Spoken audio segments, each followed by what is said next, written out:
Salut à tous! Dans les milieux complotistes, on savait déjà ce que vient de nous révéler Le Monde dans un article historique du 7 novembre 2020, à savoir que les tests PCR ne servent à rien. Ou, pour être plus précis, la façon dont sont utilisés ces tests ne permet pas de conclure à une quelconque pandémie comme celle présentée par les médias de masse.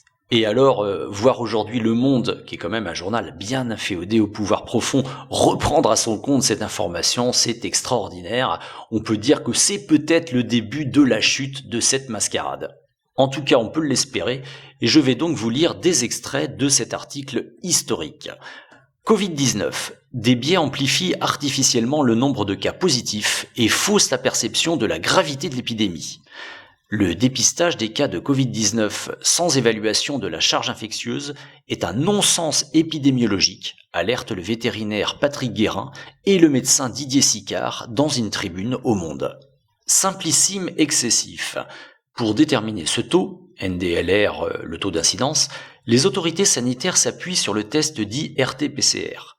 De nombreux scientifiques, dont l'école de santé publique de l'université Harvard, repris dans un article du New York Times du 29 août 2020, ont mis en évidence ses limites en raison du simplisme excessif de sa réponse. La personne est dite positive indépendamment de la charge virale, quantité de virus présent, et par conséquent de sa contagiosité.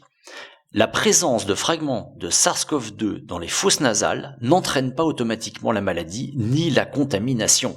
Autrement dit, quand les autorités françaises et mondiales vous parlent de cas positifs, ils ne font pas la différence entre des gens qui ont un taux élevé de virus et ceux qui n'en ont presque pas. Autrement dit, ils ne font pas la différence entre les malades et ceux qui ne le sont pas. Et d'ailleurs, en prenant compte cette charge virale, l'article du New York Times parlait même de 90% de faux positifs.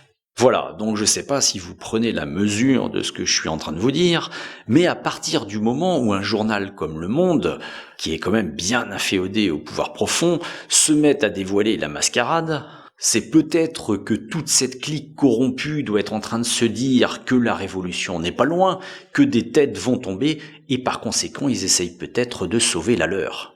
Pour finir, n'oubliez pas de liker, commenter, partager cette vidéo, de vous abonner à ma chaîne, de me soutenir financièrement sur mon compte Tipeee ou sur mon compte Paypal, je vous ai mis les liens dans la description, et sur ce je vous souhaite une bonne journée.